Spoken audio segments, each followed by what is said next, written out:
Programa 2. Las culturas prehispánicas y la conformación de Nueva España. En este programa identificarás algunas características de las civilizaciones prehispánicas y su importancia en el desarrollo histórico y la herencia cultural de México.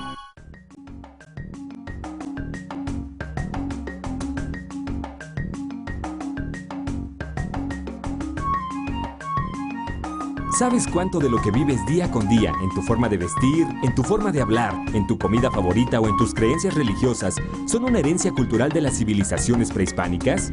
En este programa conoceremos un poco sobre las antiguas culturas prehispánicas, su forma de vida y su legado cultural. Haremos un viaje por la historia de la conquista española, sus batallas, sus estrategias militares, sus vidas y sus muertes.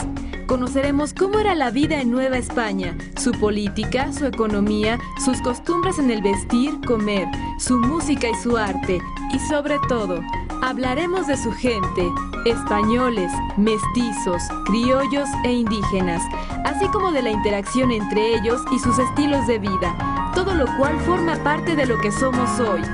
Actualmente podemos ver la presencia muy significativa de nuestras sociedades prehispánicas en diferentes aspectos, desde vestigios, desde datos que nos proporciona la arqueología, como son una presencia muy antigua del hombre prehistórico que deambulaba por lo que era el actual territorio nacional, hasta grandes ciudades como Teotihuacán, como Monte Albán, como Tajín, como Cholula, y muchas otras de la zona maya, por ejemplo. Actualmente hay más de 56 etnias en nuestro país y cada una de ellas tiene su propia lengua, su idioma, en mayor o menor número, pero todavía hay muchos hablantes de estas lenguas, por ejemplo el náhuatl, por ejemplo el maya, el zapoteco. Cuando vamos, por ejemplo, a Oaxaca, en el mercado mismo, podemos escuchar cómo se habla todavía en estas lenguas. Eso es un patrimonio importantísimo que hay que defender. No se pueden perder estas expresiones de nuestras culturas y que vienen, claro está, desde el mundo prehispánico. Hay algo en lo que quizá no han pensado y que es muy importante. En ocasiones no nos damos cuenta que al referirnos a toda una serie de cosas cotidianamente, estamos utilizando parte de esas lenguas indígenas.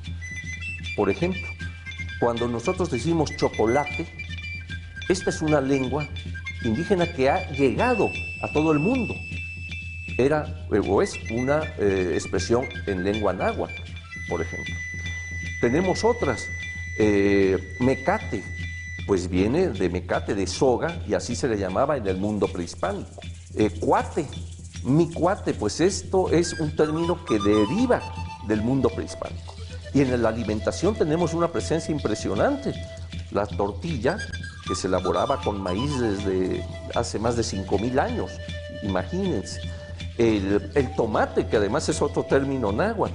En fin, que muchos aspectos están presentes hoy desde nuestros vestigios, nuestras ruinas prehispánicas, hasta en nuestro uso cotidiano actual.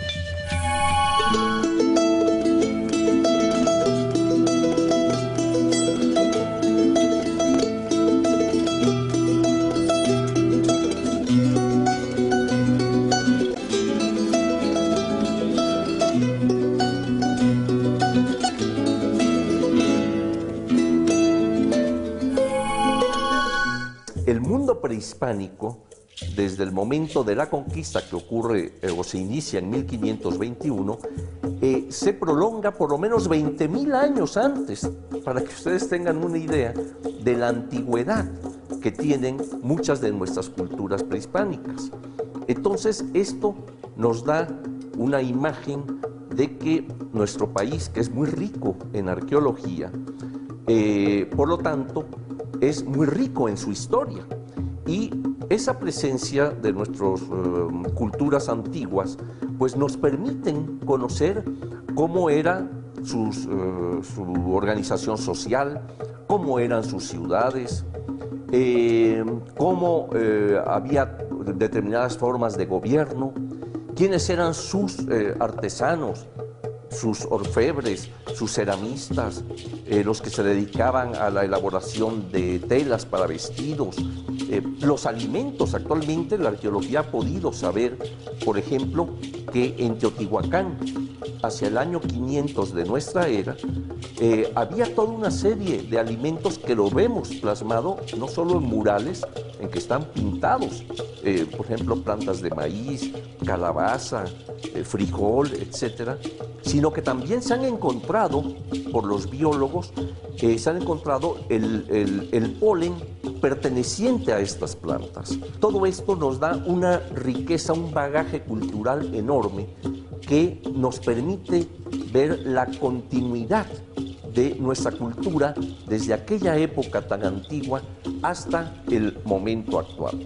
O sea, que nos permite ver, en pocas palabras, los procesos de desarrollo por los cuales pasaron nuestras culturas. Sabemos que hay tres grandes etapas: la etapa prehispánica, la etapa colonial, que empieza después de la conquista, y la etapa independiente, que es a partir del movimiento independentista y que se prolonga hasta el momento actual. Antes de la llegada de los españoles, las civilizaciones originarias tenían una organización social jerarquizada en dos grupos: los nobles o pilis y el pueblo o masehuali. Con la llegada de los españoles, se transformó la vida de las sociedades indígenas y españolas en diferentes ámbitos, aunque algunos permanecieron durante la colonia.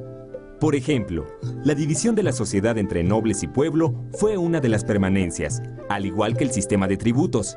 A partir de la conquista de México, que se inicia, como ustedes saben, con el ataque a Tenochtitlan, ataque por parte de los españoles y de sus aliados indígenas, ataque que dura aproximadamente 3 meses. El azteca es vencido, pero viene algo muy importante: digamos, la relación entre aquella cultura española, esta cultura de ultramar que nos llega, y las propias presencias prehispánicas, ¿verdad?, que en ese momento van a entrar en contacto ambas formas de ver el mundo y se van a sincretizar, se van a mezclar. Se van a mezclar tanto en lo cultural como en lo genético, etc. ¿Y qué va a dar como resultado? La presencia del mestizo.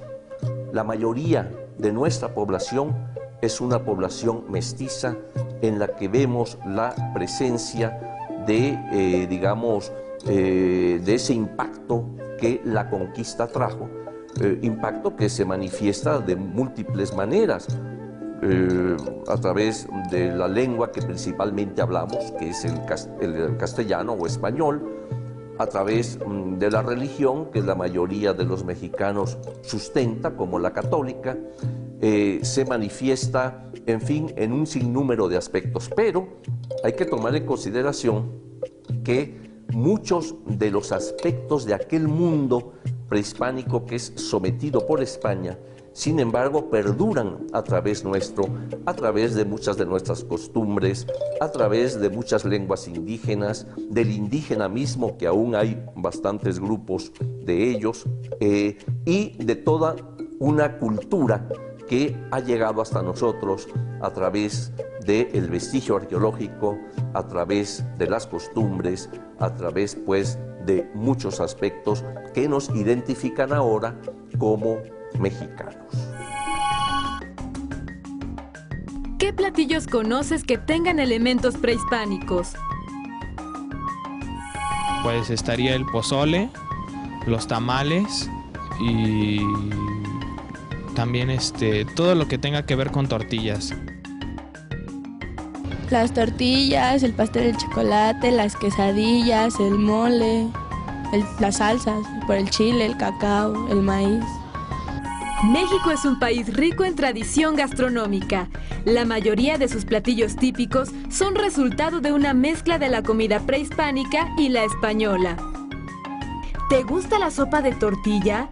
Los tamales, el tradicional mole, ¿El pozole o el chocolate?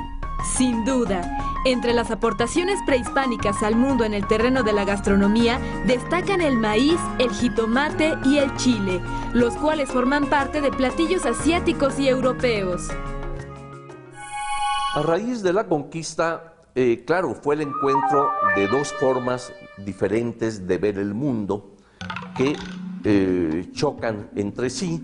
Por un lado, vemos cómo digamos de Europa nos llegan toda una serie de elementos que no existían en Mesoamérica, digamos de determinados tipos de animales, como es el cerdo, por ejemplo, como son las reses, toros, vacas, etcétera, carneros, en fin, que también son aprovechados para la alimentación y para otros menesteres.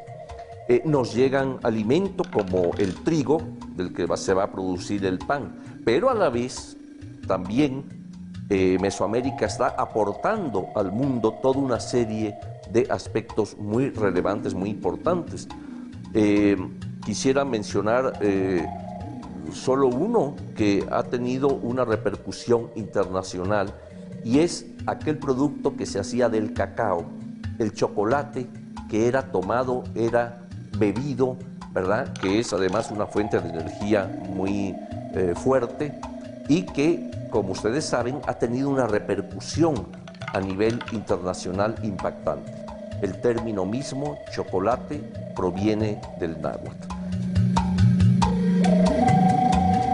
Por ejemplo, en el arte vemos expresiones de cómo aquellos escultores prehispánicos que habían tallado la piedra con otras piedras más duras y habían dado maravillas realmente desde el punto de vista escultórico, ahora van a estar tallando las columnas, las esculturas de ese momento colonial, ¿no? Pero, claro, ya es ahora sí que bajo el concepto de otros dioses, pero las manos son las mismas. Es la mano indígena, es el intelecto indígena que está produciendo y dando toda una maravilla que podemos ver en diversos conventos coloniales. Por ejemplo, en el aspecto de la religión, es evidente que muchas o prácticamente las religiones prehispánicas eran vistas por los frailes como cosa del demonio, cosas así, y la condenan de inmediato. Es necesario conocer profundamente cómo era en realidad la religión prehispánica para saber cuáles eran las características, qué era lo que la caracterizaba, a qué obedecía toda una serie de presencias de sus dioses y demás, porque esto nos va a aclarar en mucho cuál era esta forma de pensamiento que había en el mundo prehispánico y cómo es impactado al momento de la conquista por todo digamos, esa nueva presencia occidental. A partir de lo que han aprendido, elaboren una lista sobre las herencias del mundo prehispánico en su vida cotidiana.